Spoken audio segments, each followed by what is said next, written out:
Pinuksan sa lungsod ng Makati ang Grand Bamboo Flag Museum bilang bahagi ng pagdiriwang ng Araw ng Kalayaan bukas. Sinasariwa doon ang kasaysayan nating mga Pilipino bago makamit ang kasarinlan. Mula sa Makati City, nakatutok live si Pia Arcangel. Pia!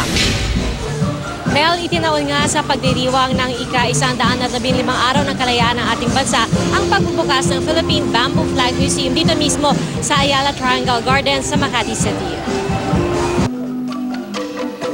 Masayang tugtugan gamit ang native bamboo instruments ang naging hudyat ng pagbubukas ng museo. Ayon sa mga organizer, layo nilang gawing makabuluhan ang pagdiriwang ng Araw ng Kalayaan. Taon-taon, mayroon kami talagang ganitong pagdiriwang para sa ating Araw ng Kalayaan. At ang nangyayari ay nagkakaroon tayo ng iba't ibang mga ehemplo ng pagpapakita ng ating bandila. Itinayo ang museo sa gitna ng Ayala Triangle para mahikayat ang mga dumadaan dito na silipin ang nasa loob nito. Isang higanteng watawat ng Pilipinas ang matatagpuan dito sa Grand Bamboo Flag Museum kung saan ikinakwento ang kasaysayan ng ating bansa, pati na rin ang papel na ginampanan ng bamboo sa paggamit natin ng ating kalayaan. Halimbawa, pinapakita dito yung mga naging watawat ng ating bansa mula noong panahon ng mga revolusyonaryo. At syempre, pinapakita rin kung paano ito ginamit ng ating mga ninuno. Halimbawa, nung panahon ng digmaan, alam nyo ba na ang bamboo ginamit pala nila ng mga pangharang o fortress para dun sa mga papalapit na sundalong lumalaban sa kanila. At ginamit rin ito sa iba't ibang industriya, minahan, transportasyon at iba pa.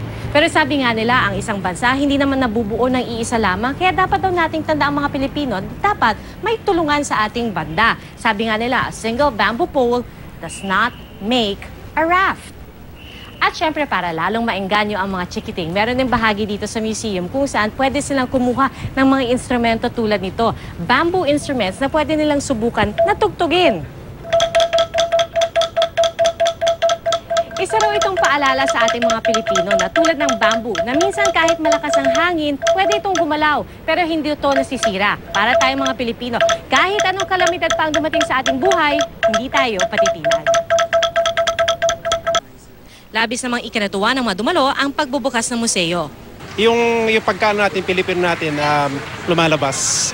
Siyempre, parang nagbabalik yung mga alaala ng mga tao. Nagiging mas aware sila na Independence Day talaga ngayon. Mel, araw-araw ay bukas itong Philippine Bamboo Flag Museum sa Ayala Triangle Gardens. Ito ay mula alas 8 ng umaga hanggang alas 10 ng gabi at mananatili itong bukas hanggang July 31. At syempre, gaya ng sinabi natin kanina, libre ito sa publiko. Mel? Mabuhay ang Pilipinas! Maraming salamat sa iyo, Pia Arcangel.